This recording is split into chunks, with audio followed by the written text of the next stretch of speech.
Hello everyone, thank you for coming, and thank you for coming to the weekend, and then also thank you for coming and attending this particular session. My name is Jennifer Smeltser, and I am obviously with HomeLife Academy. I've been with HomeLife Academy for about 8 years, started doing digital content, and then I became a counselor about 3 years ago. So what I'm going to be talking about, I figured it'd be better if I start, I'm going to be talking about more so Tennessee sports, because it's more specific here, and then Crystal will pick up and do a more broad type of coverage of the sports for the students of HomeLife Academy. So just going to give you a little bit of idea about myself here. I've got three children. We homeschooled from the beginning, and one of them is a graduate. He's doing very well right now. My second one is a high school, actually a college student, and then my last one, which I'm working on, is my sophomore. So I've had experience. We've been homeschooling since the beginning, and it's one of the best decisions that I ever made. But something that I think that let's see. One of my passions is sports. I have all three of my children played sports. Between soccer and volleyball, and because of that, I really became more interested in making sure that they had the same opportunities that public school and private school students had. A lot has changed since we started teaching homeschooling, and which is actually in the benefit of students specifically in Tennessee. At the time that we started, actually Tennessee students, homeschool students weren't really able to participate in sports. And then it became that we were eventually able to, by what we called filing a notice of intent to homeschool, which meant that my high school homeschool student had to register with the school board to participate in sports. And that really was, it was a nice change, but it really still wasn't what I wanted, because we were homeschool and we really didn't want to be affiliated with the school district. And fortunately that did change eventually. So now homeschool students in Tennessee are able to participate in public school sports, or TSSAA, I'll go over what that is, but participate in sports in the public school system. So that's something that's really, and we do not any longer have to register with the school board. We can stay strictly with our umbrella school, and that was going to be the only registration that you have to do. So going over one of the reasons that I did, again, wanted to I just wanted to make sure that my child had the opportunity to play and do the sports that she loved. And there were, as I mentioned, a couple of roadblocks that are no longer there. And some of the resources that you may want to focus on if you do have a student who is an athlete, Tennessee Secondary, Tennessee Secondary, I wrote it down, Tennessee Secondary Schools Athletic Association. That's the TSSAA. So it's just easier to just say TSSAA. On the website, this is a website, if you have a homeschool student, I really do advise that you take the time to read the homeschool law. So it's just TSSAA.org. And if you will search on there just homeschool, then, or you can even just do TSSAA and then homeschool.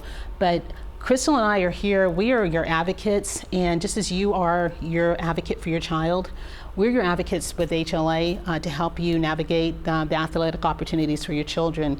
But I always advise that it's good for the parents to know too, because even though we're here for you just phone call and email away, you're going to be on site usually with the athletic director and with the school. And it's good for you to know what the laws are, what the rule is for your child, so that if you're told misinformation, that you can actually make sure that you defend your child in that manner. But it's, as it stands right now, is that with the TSSAA, the student does have, the homeschool student, all they have to do is before the first tryout, and some schools are a little bit more lenient. They don't necessarily really make you right before the first tryout. Some will let you, if let's say that the team has already started practicing, they will still let you submit the forms. But per the TSSAA, the rule is that you do need to submit an indemnity form, which is kind of an insurance form that gives you like a waiving your just an insurance form. So that's one. The second form that we do provide to you is the proof of enrollment. And with the proof of enrollment form, it's just has the general information that you get from HomeLife Academy, but it also lists, which is a requirement by the TSSAA, that the student who is trying out needs to be taking at least 5 courses.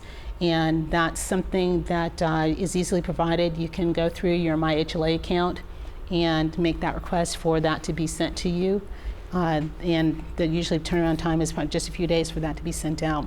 But I do advise that you kind of like, I want to go back to just making sure that you do read the TSSAA homeschool rule for yourself so that you do have information. And if you do need any help with translating it, feel free to always reach out to us, because there's a lot of different entities or little parts of that rule, and really depending upon it, it'd be great if all of the school districts were to just kind of follow the rule and just be consistent with that, but each one does it their own way. Some will be really strict with how they interpret the rule, and some will be a little bit more flexible. So it just really depends on where you're located. I know you're in Shelby County, is that? Yeah. Okay. Yeah. Okay, and then how about where are you guys located? Arlington. Arlington, okay. So I don't know, have you, and I'm seeing you're the student athlete, is that, okay, have you? You've helped us actually. Okay, well, good, okay. Okay, but, and that's something, and you do that type of, the forms are requested every year, is that when you do that. And, but kind of like getting, like I said, with the getting back to the courses, just making sure that you have 5 courses that are listed. That would be the differences from what you normally get from a HomeLife Academy. If you actually have a senior, I do advise, let's say you have a senior and they only need 2 courses per HLA to graduate. What I suggest is that maybe, depending upon if they're not on an NCAA path, but if they're just playing sports just for the period that they're a high school student, is example, let's say they only had 2 courses they needed to graduate, you could add some additional courses. Physical education could be a course. If they have a hobby that they enjoy doing, that could be another course. They could do, even if there is another core subject that they enjoy doing, they can also add that as their 5th course. And then also another thing is that they could, if they have a job, that's something that could be put on as work experience. That would be a 5th course. So just to not be too concerned about having to like kind of have your students do like a whole nother full year of school and everything. It's just those are different items that you could add. And if none of those fall in there, just reach out to me and I'd be happy to help you figure out what could be added so that can make it a little bit easier for you. So just to kind of like, as far as letting you know how the TSSAA rule works is that it's really primarily for high school students. There is the TSSAA, so that's Tennessee Middle Schools Athletic Association. They do, they're kind of like I guess they're under the TSSAA. The only thing is that, just for clarity, that students, the homeschool rule applies to high school students in the TSSAA sports. So just knowing that if you do have any students who are in the elementary school through middle school, as far as them being able to play, that's going to be, or participate in sports, that's going to be up to the school that they attend, because all schools, and then again, it gets back to where it's at the privilege or the permission of the principal and or the athletic director of the school. So just so you're aware of that. It doesn't mean, there are a lot of schools that are actually pretty flexible and they do allow the students to participate, but it just really depends. And if you ever need to have clarity about the sports that are included, if you go to the TSSAA.org website, if you click on the sports tab, it'll give you a list of all the sports that are covered under that rule. Cheerleading, unfortunately, even though it is a sport, is not covered. So that'll be something just to kind of keep in mind. The rule does give the student the permission to participate in public school sports. It also gives them permission to participate in private school sports. And so there are some different requirements that if your student were to do that.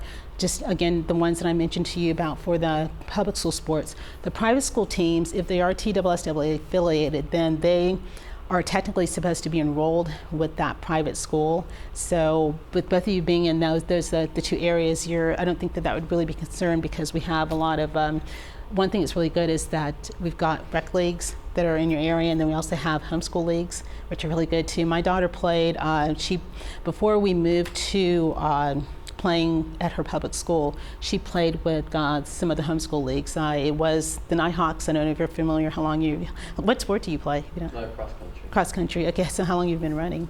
3rd grade. Oh, okay. So, okay, tell me what grade you're in then? Now. Junior. Okay. Are you looking to take this into college, or? Okay. So then that's where Crystal's going to really come in and be really a great help.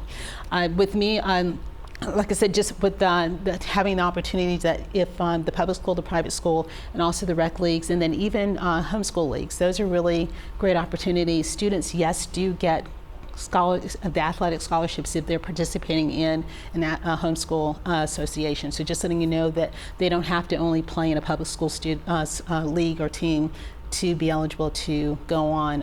Again, with my daughter playing in high school with the Nighthawks, we actually had, during the years that we were playing, probably about 3 or 4 students who went playing athletic scholarships at colleges. So just letting you know that that opportunity is there, and it's not limited to the having to go to public school and you doing that.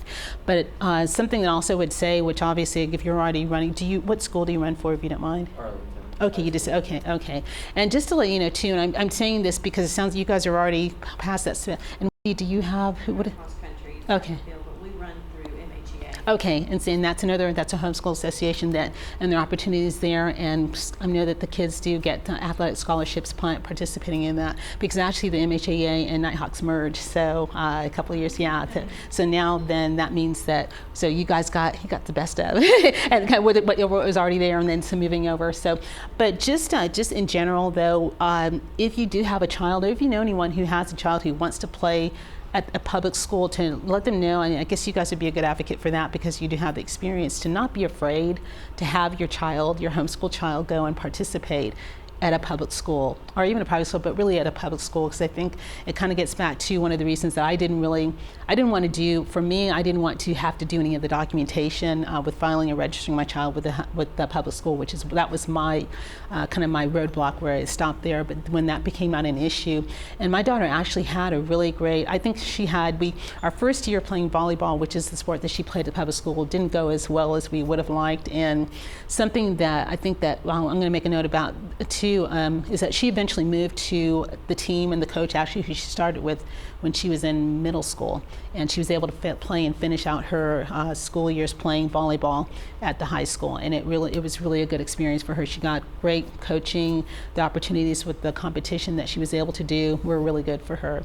So, but the thing that I do want to kind of, another obstacle that she came across, and I'm actually glad, I'll say this one time, not encouraging you to let your kids quit anything that they do, but this is probably the one instance that I'm so glad that I really listened to her and let her quit. Her first year playing public school sports, she played at one of the high schools. We have 2 high schools in our district or in my county, and it wasn't really a good year. It wasn't good for her as an athlete. She was better than her performance on the court, and it just really had to do with the atmosphere and the conditions there. She had started with one of the organizations we have here in Jackson is, now they're not, they're WTHEA, so they were similar to MHEA, and she started playing with them, and she played probably about 3 or 4 years with that volleyball team, and then we moved to the high school. Well, the first year that she played the high school, like I said, it wasn't going as well, so I went ahead and let her quit, and I didn't want her to because I knew she loved the sport. Fortunately, when I did let her quit, because with her quitting from that team and wanting to play at another school, that the transfer rule is what all athletes are subjected to. The transfer rule came into play, and if I had not let her quit, that's what happened to you. Okay, and that's something that it's really because I want to know what your direction was. But with her, she what happened? She was able to go ahead and play at the new school, but she had to wait exactly 1 year from the last date of play. So I was really kind of honing in on that last game that she played. But if I'd let her go for the whole school year, then she would have missed that whole season. So fortunately, when she quit, it was pretty early in the season. So she was able to start with a new team the following school year, and she just played JV for the length of time that she was not eligible. And then once varsity kicked in, once the 1 year was done, then she was able to start playing varsity. So that worked really well for her. And like I said, that was the one time I'm so glad that I let her start. So, if you don't mind, how did the transfer rule affect you? Well, I was in the public school. Okay. And we transferred out halfway through the year, but I still wanted to run with that school because I've been running for them since I started. Okay. And so my transfer rule is over at the end of cross-country season, but I'll be able to run varsity again for track. Okay, and that's that is getting back to the advocacy, where a lot of the changes that have happened with the homeschool rule are that for sports has happened because of advocacy of homeschool parents, and that's why granted you're 9th grade and you're going to eventually finish and go on, but it's almost like we're all advocates for our kids. We're advocates for the kids who are coming up. I mean, see, I don't have any more athletes who are participating, but it's really a passion of mine, and I really hope that that is a rule that changes, because it makes it. I can understand if the student were transferring, going from one public school and then going to another public school to play, but here you are, you're running at a public school, and all you're doing is you're changing the way that you're being educated, but you're still at the same public school. You're not changing the school, so there's no type of lascivious type of actions going on. You're not trying to go into a better team, and I hope that they will start recognizing that homeschool students, all they're doing is changing their education style. They should not be penalized if they're going to be running or participating at the same high school. So hopefully that'll be something that will eventually change, and it may just take parents to help make that move that along. So I think it's possible, and that's actually that's my mission right now, is just to have that done, because I just think it's unfortunate. But I'm glad that has worked out for you. We're able to continue running. But those are just things to kind of keep in mind when you are looking at your child participating. So just reiterating that if you do, especially if we do work with parents who have children who do want to transfer in. There is an opportunity, the possible opportunity, but it does depend. There's a paperwork that you can file, a hardship, if that were to happen, to possibly allow your child to continue participating in their sport, but it's dependent upon the coach participating and signing the forms. So it's something that it's almost like your last type of attempt to make that change for your child for that year, but it just depends on the school district whether or not that would be something that would be accepted. So the TSSAA does have a provision. It's just that it just would be better if it were completely where you didn't have to worry about that type of thing. So let's see. Just want to kind of couple things that just want to know, just in general. Just letting you know that although the opportunity is for us to participate in the sports, just know that your child has the right to try out.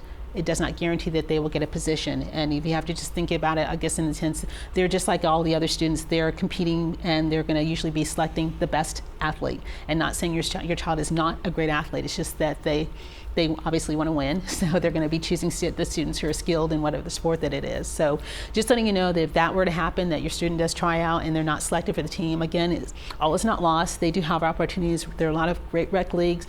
There are homeschool associations, and usually a lot of them do. I know, again, getting back to the NCAA, they've got some very competitive teams. So but the thing is good is that it gives your child a chance to kind of excel there.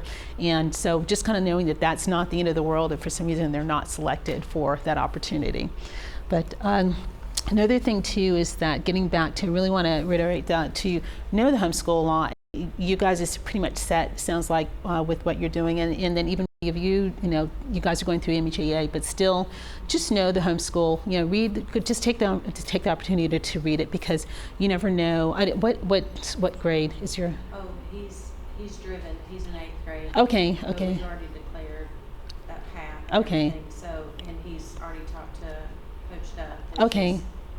His coach. Okay. And they've got like a whole plan of Okay. action and everything. So I just don't know anything about Right, okay. And and that's why, and I'm saying this is a good example, just to say that it's just like, again, Crystal and I are here, and we know the information, but it's good just for you guys to know the information, and feel free to reach out to us and let us know, reaching out to the coach and finding out how, because I know with their teams that they play, some of them, depends upon the sport, some of them do play public school teams, but just finding out how that works, and then also getting with Crystal if that is something he wants to do in college, just making sure that things are done in the order that they should be, so that he can have that type of opportunity. So it's just, again, just getting back to, we're even just in general for homeschooling, HomeLife Academy is here. We are your guide on making sure that everything is well, but know the homeschool law for yourself, just so that you'll know, so that if you need to be an advocate for your child at that moment and we're not accessible, that you know what's going on, and no one will be able to get immense information over on you because you just didn't know. So I think that's going to be pretty much the only other thing that I want to say is, let's see. Another thing too, this could be probably pertaining more to you, but since you're already kind of engaged, just letting you know too, if you do have friends who do have students who want to participate, let them know to reach out to the coach now. Reach out to the coach in the summer. The reason is that a lot of the sports, public schools hold their tryouts during the summer. It doesn't matter. Some, especially for the fall sports, are during the summer. Some of them for the spring sports, or if they haven't already held them, they hold them during this time. So they don't wait until the spring to do the tryouts. So just make sure that if you do have a child who wants to participate in a sport at the school, that you do check with the coach as soon as you can to make sure that you don't miss the tryouts for them. Okay. I don't know. Do anybody have any questions? I don't know how my time is. Okay. I talk a lot. Okay. Okay. So any questions about TSSAA or okay. And good. Okay. So just for information, you can always reach me through submitting through my HLA account, Sports TSSAA request. Email address is just jennifer@homelifeacademy.com, and I'd be happy to. My extension is 3545. So if you call Home Life Academy or just say, hey, you want to talk to Jennifer Smeltser. This is Jennifer Post. She's another counselor here. So she's another Jennifer. So, but I'd be happy to help you with that. And I wish you success with that. That's pretty exciting. So, and you guys, I'm going to also tell you, I'm going to all of you, enjoy so much watching your child play the sports that they do. I miss it so much, not being able to see that was such a pleasure for me to see her play. And I really do. Yeah. So just cherish it, and I'm gonna let them take pictures. Just do whatever they need to do to enjoy it. Let them do it. Okay. Okay. But thank you very much, you guys. Okay, appreciate it. Okay, we're gonna trade over. I kind of do all the sports at HLA, so I jump in and kind of work as Jennifer's backup. I used to do what she was doing with the TSSAA, and now we've gotten enough students that NCAA has kind of taken a bigger priority, and I also have a lot of personal obligations. I have a whole bunch of kids of my own that I'm homeschooling.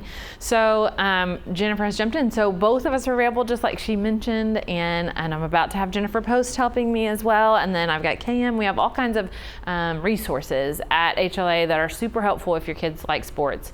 I'm gonna talk a little bit more today about NCAA and the path for that. It's kind of a specific path, and there are lots of details that you need to follow if you're going to be successful. But the good news is there are lots of people at HLA that are happy to jump in and help.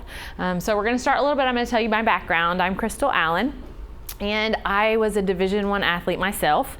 I played college softball in Indiana. That's where I grew up. I was born and raised in Indiana.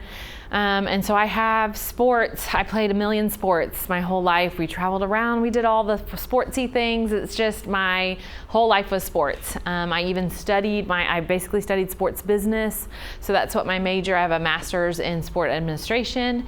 And now I am passionate about homeschooling as well, because I homeschool my own kiddos. I was not a homeschool athlete. I went to the public schools, but the process is very similar no matter what school option you're choosing.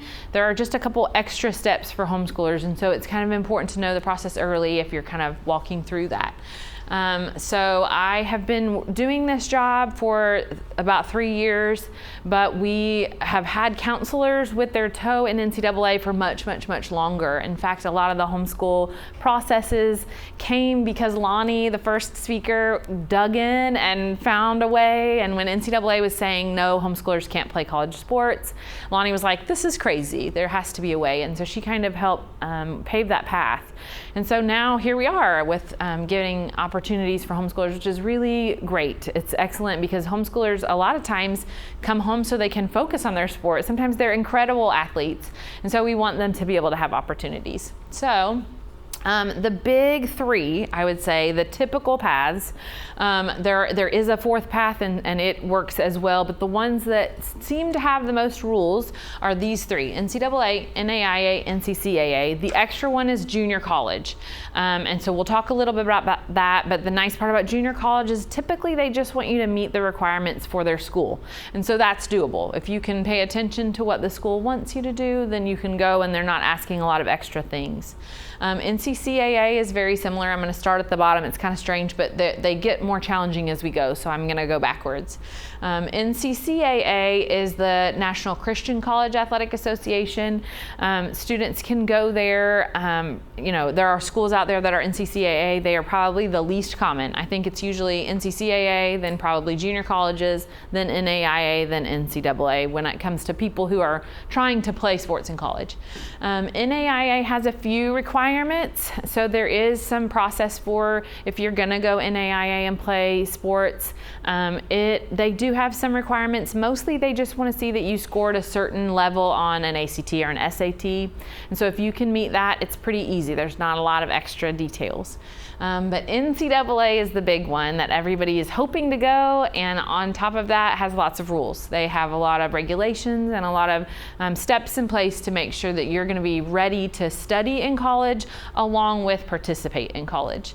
There are 3 different divisions within NCAA. There's Division 1, which is the one that everybody sees on television. All the sports on TV are on Division 1 almost always. Division 2 tends to be just a little bit smaller schools, but they're still going to be mid-level. They're going to be pretty competitive. They're going to care a lot about sports, similarly to Division 1, and they will have opportunities for scholarships. It just doesn't necessarily mean that you're getting a scholarship strictly for sports, but the sports a lot of times at Division 2 and Division 3, they'll find scholarships because they want you to come and participate at their schools in their sports programs. So there are options for all 3.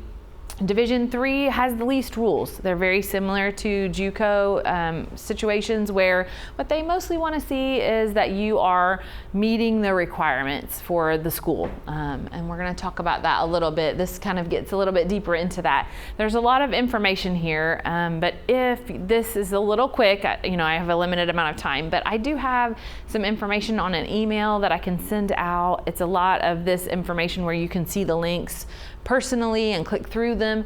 It's a lot of information. So what I always tell my families when I first speak with you is that don't let it overwhelm you. There is a lot to go through, but really there's kind of some nuts and bolts that are really important and good to be concerned with. So here, we're going to talk a little bit about a timeline. So it sounds like you said you're a junior, is that right? And your son is 8th grade, but he's taken 2 high school classes. Okay, good. And then we've got a junior, right? Because she's a swimmer. So typically that junior year is the big year where lots of things happen. If you can start the process sooner, you're only in better shape. That's the sooner is good. There's certainly no reason to stop thinking about it. It's better to think ahead than to try to scramble to figure it out at the end. But junior year, there's still plenty of time. So don't feel panicked if you haven't started yet. Junior year, we've got all the time in the world. There's nothing to worry about. 9th grade, usually I recommend students might look into setting up an NCAA account. They're going to want to start thinking about Core Course Worksheets, and we'll talk a little bit about that. That's the big scary word that everybody's most nervous about. Typically, families know that their student has worked so hard to be good at their sport. They've worked hard in school, and what if I write something wrong on this silly worksheet and I don't get approved? So Core Course Worksheets are there. Usually I like to tell families to do them as you go, at least by taking notes. You don't have to fill out the actual worksheets, but it's good to not have to try to backtrack and remember what in the world did we do 3 years ago in math. It's hard to remember. So if you can keep good notes, that's helpful.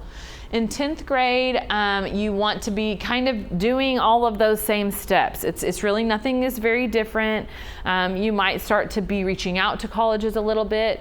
We at HLA tend to focus most on the academic eligibility side of things, but we do have a new program, and I'm going to tell you about that at the end as well, that will help alongside with health and recruiting and all those kinds of details.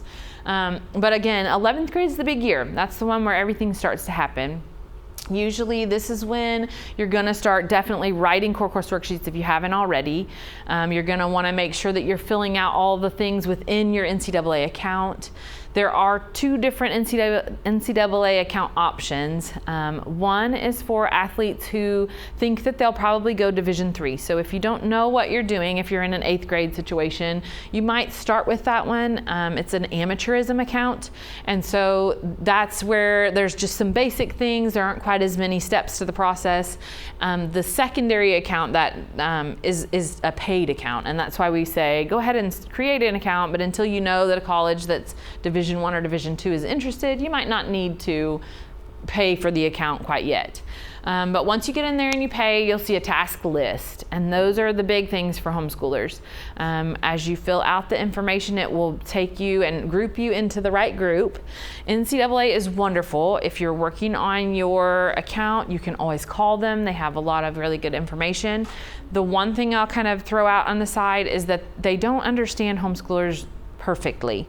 They're getting better and better. They understand more and more, but there are lots of situations where I think they believe that homeschoolers just choose one neat program and we're just going to follow that program the whole way through, and most homeschoolers don't follow that path. I know I have 6 different kids and sometimes 6 different English methods and 6 different maths. Just because it doesn't work here, it works better here. And so sometimes it's not so cut and dry. And I think NCAA is just used to more of a traditional setting. And so if you need help when you're creating your account or answering questions, I'm always available. But once you get in there, you create all of your codes, doing all of, getting all of your things sort of set up. Then you're gonna go through the task list, and that includes things like the accordance statement. You're going to fill that out like you're the decision maker. So they're asking who's leading your homeschool, and so you're gonna talk about yourselves and you're gonna answer all the questions. They are going to ask you to go through things about drug and alcohol policies. They're going to ask you to go through an amateurism thing. They want to know, have you ever played professional sports or been paid to play? And then by the end of the year, once the 11th grade school year is over and your grades are submitted, you want to start working on submitting Core Course Worksheets. And that's going to be in a packet. Core Course Worksheets are intimidating, but we have lots of tools to help you. They basically, what they're wanting to find out is NCAA just wants to make sure that whatever you have been studying in your own homeschool is prepping them for the level of work they're going to meet when they hit college.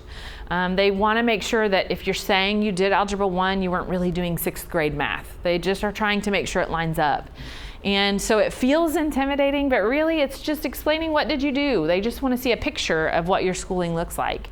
Public and private schoolers do this, except that the school does it generically for their students all the way around. They set up and say, in our Algebra 1 classes, we always do these things. And so NCAA approves it ahead of time. And we have the flexibility and the freedom to choose to do whatever we would like. And so NCAA says, okay, well, if you're going to choose whatever you'd like, I just need to make sure, did you cover the basic Algebra 1 details so that when you get to college, you're going to know. And so we fill out our own worksheets instead of the school doing it. And so when you think about it with that kind of a view, it doesn't feel quite so scary. It feels like, okay, they just need a picture of what we did as a family. And so that's typically what you're working on. Once you finish your Core Course Worksheets and submit them, the big key is that not every person who submits Core Course Worksheets will get reviewed, unless a coach reaches out to ask you for some information and says, we're really interested in recruiting your student. That they are not going to ever review that. There are a lot of student athletes who are hopeful and never end up going there, and so it would waste a lot of their time for them to review every single thing that comes in. So the big key is once you've submitted your worksheets, get with your coaches, whoever is recruiting you, and say, we've submitted things. Once your coach reaches out to NCAA, they'll say, we just need a status on this student, and within about a week, sometimes it's even faster, they will come back and say the student is early eligibility, or they are eligible, or they could be eligible if they finish their senior year, all those kinds of things. They'll give you a status, and from there then you'll kind of know where you stand. The nice part about 11th grade is it gives you time. If they said one of your courses wasn't good enough, you've still got a whole school year to work it out and find extras. So there is some time. It can feel a little bit pressuring, but it works out. Things mostly, again, if you just give a lot of detail, what I always tell families is more detail is better on Core Course Worksheets. Put everything you ever did, because that just helps them see. Then in 12th grade, you're kind of finalizing things. Sometimes families come to me in 12th grade and we're doing the 11th grade kind of processes in 12th grade. That's okay too. If you wait and there's no coaches interested, but then in 12th grade there are, then we can do it at the same time. There's really no rush. Then another thing I do want to kind of mention in this area is that anyone who's doing sports in college or is interested, a really good option is to consider dual enrollment. You don't have to, that's not at all what I'm saying, but the nice thing about dual enrollment is that they don't require that you write core course worksheets for those.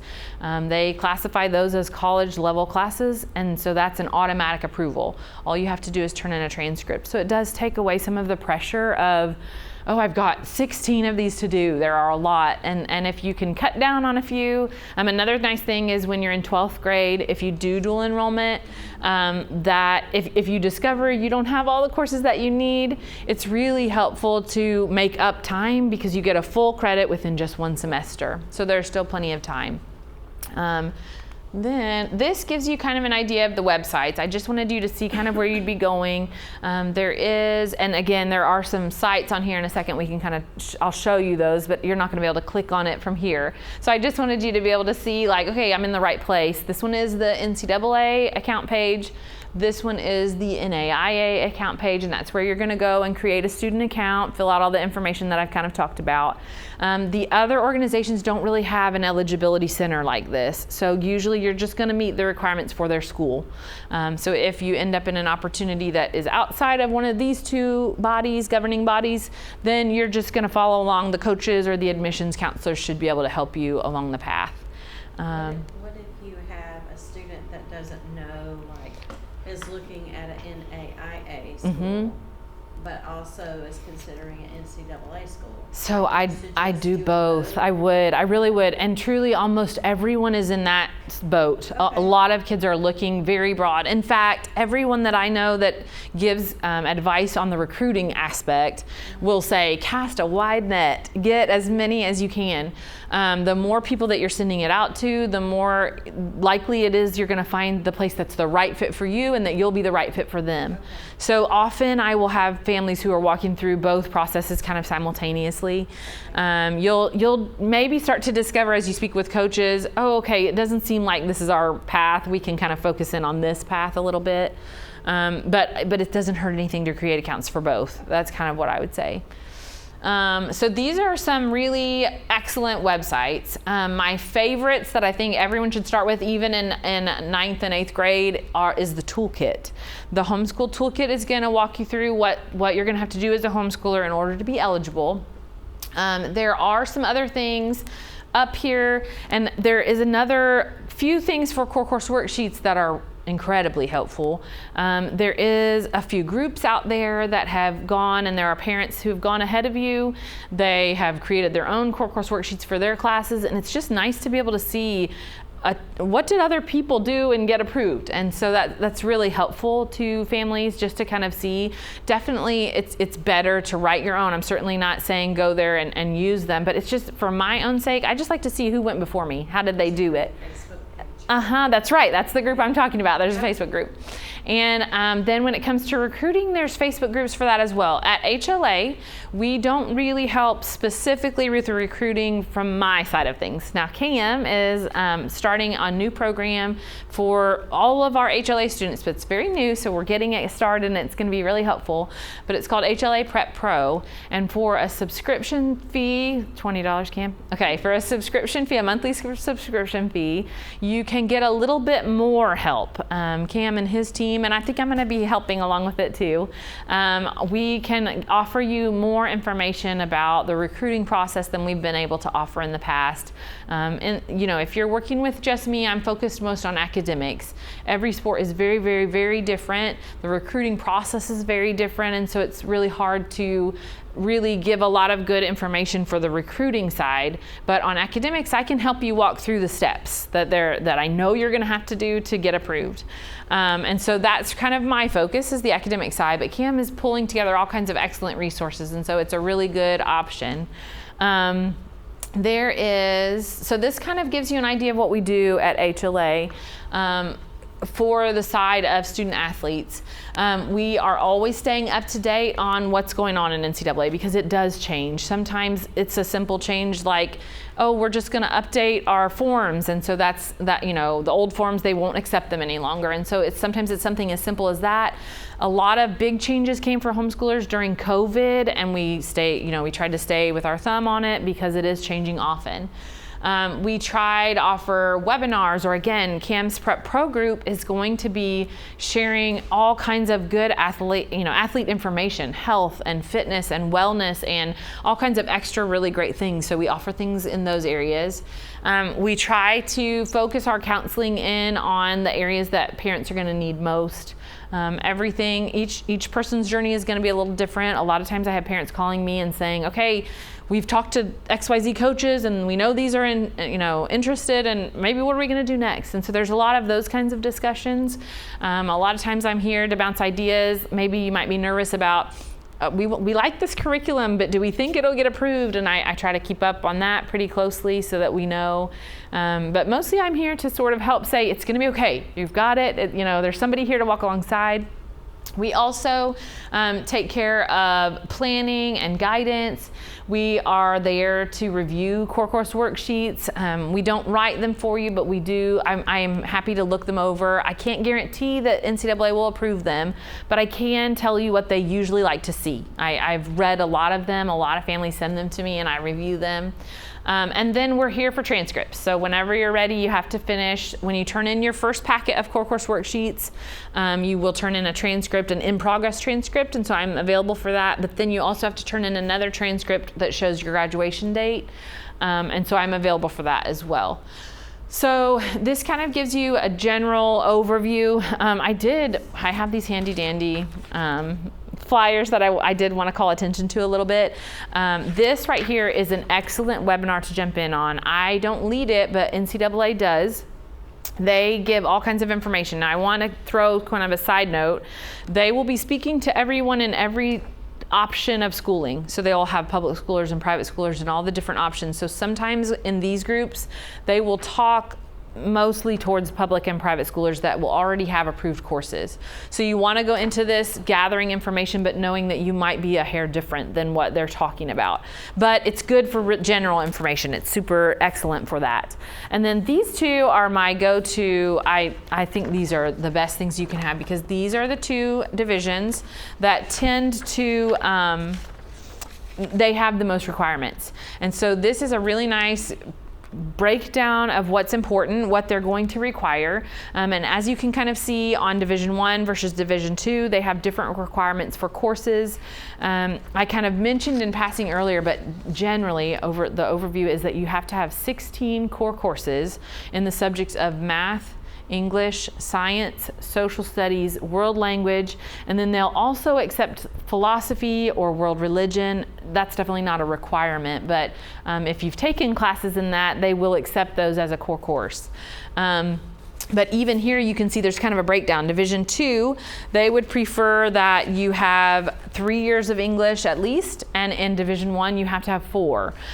They want 3 years of math in Division 1, but only 2 of math in Division 2. Now, you'll still have to get 16 total, but basically this is showing that if you're having a hard time in math, maybe math's not your subject, then you really just have to get through maybe Algebra 1 and Geometry, and once you've done that, we can do other things, and maybe you can get extra credits, extra core courses from social studies or science. There are other options.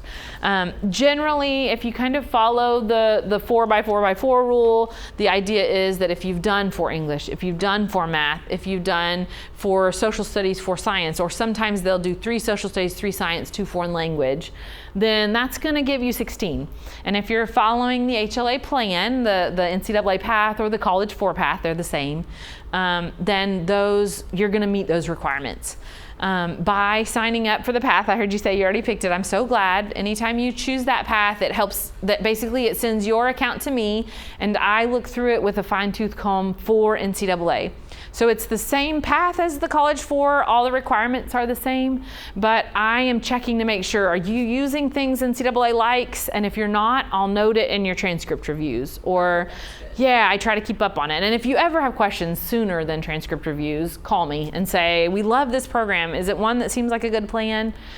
You can get a lot of that information from the group that you talked about, but sometimes it's not listed. Right. It sometimes feels like its own language, but by the end you'll be speaking that language. So, and the good news is I speak that language. So anytime you have questions, I can kind of shift and explain all of that kind of stuff. So that's the overview of what we do at HLA for NCAA, but I know that this can be very overwhelming. So do you guys have specific questions about your own circumstances? I just want to understand something. Sure. So, my son being in 8th grade, he's taken 2 high school courses. Uh-huh.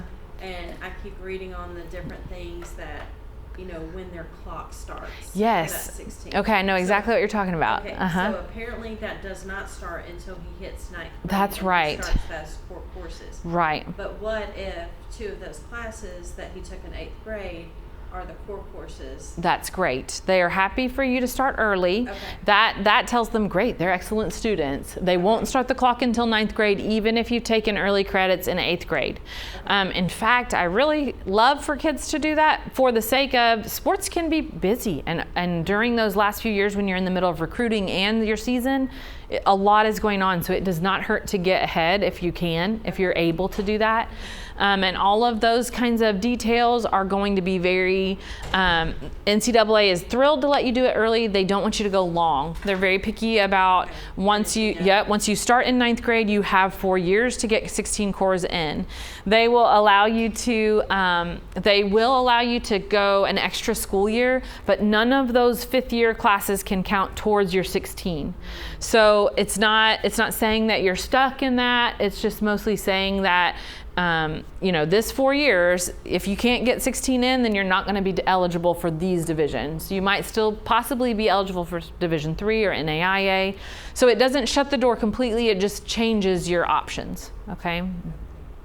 What about, I have Yeah, go ahead. Ask away. That's fine. On the Core Course Worksheets, the CCW worksheets, you recommend that I go ahead and fill those out, like at the end of his 8th grade year for those 2 courses, and So just do it a little bit? That's how I would do it. It's definitely not required. What I will tell you is, that's right, that's how I feel, is I'll forget. Okay. I will tell you they do update the sheets once in a while, but then you just copy and paste your information into the new sheets. So you might not be able to turn in the sheet that you've created in 8th grade when he gets to 11th, but you still, the information stays basically the same. They ask the same general questions.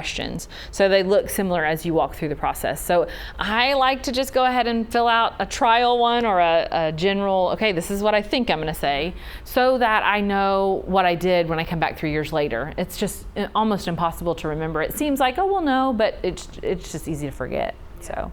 And then as because my dad played college ball, and so I know it's totally different for homeschoolers. Like, how do you get in contact with coaches? Okay, so there is a group for that as well. Cam, our HLA Prep Pro, offers a lot of assistance. He is he's got a lot of recommendations on how do you start that side of the process. There is a Facebook group that does something similar where she talks a lot about casting the wide net. A lot of times it has to do with just reaching out, having your student do that. Make sure that your student is leading all of the charge. Make sure you can be like the support. You're kind of like the administrative assistant to their process. But let them do the reaching out, let them do the searching, let them contact the coaches. Sometimes that looks like just a quick email to say, I'm an athlete, I'm interested in your school, a little bit about yourself, and what would I do to continue the recruiting process with your school? And usually the coaches are gonna get back with you. There are lots of rules about the ages they are and when that happens. So you'll want to kind of follow, like I said, you can jump in. Cam's gonna be able to guide a lot in that area, or some of those groups out there that are going to talk a little bit more about your specific sport. Often high school coaches will also know that. If they have ever walked through that with another student or anything similar to that, they'll be able to kind of give you an idea. It is a little different in running, some of the sports like football, baseball, basketball, a lot of times those coaches have had athletes go through it, but running is a little bit different. Not every coach has walked through the process with an athlete. So in that case, like I said, it's really just digging in, and I've got some information I can share with you. So after this, I'll share my email, and if you reach out to me, I will send you an email, or I'll write yours down. We'll figure it out. But in general, that's usually the best plan, is just have them start reaching out. The more people they can reach out to, the more likely they're going to find. Like what age do you recommend, like junior year? So that's kind of the magic time of recruiting. I think you can reach out before that, but coaches can't always be in contact with you more than just saying, come to our camp or come to our this or that. They will often have you fill out recruiting forms. There's a lot of times each school is going to have just kind of a questionnaire telling a little bit more about you, and it puts them in their system. They'll have kind of a database of students who are interested. A lot of times they'll ask for information, like they'll want to see some footage of them if they're runners or if they're swimmers, or sometimes they want to know times. You know, what are your times that you're getting? They go more by time. I think actually all of you guys I think are times, swimming and running. It's like if you're meeting these times, we're interested. If you're not, you're not. You know. Do y'all have like, because we have like the saved like Excel sheets like with all his times and like all of that stuff. So is that something they would want to see? Yes, submit, yes, they might, or proof of it somehow. Okay. But otherwise, this is like at least getting you started. But as you're ready to get further and deeper into it and start sending transcripts to coaches, because that starts happening as well, then just reach out. The fastest way to get in touch with me is probably through email, because I do homeschool my own kids, so I work kind of strange hours sometimes. My email is Crystal, CRYSTAL @HomeLifeAcademy.com. You're welcome to call me. I'll try to get back to you as soon as I can. There are sometimes babies crying in the background because I've got a little one. But anyway, so that kind of gets you started at least. Anything else?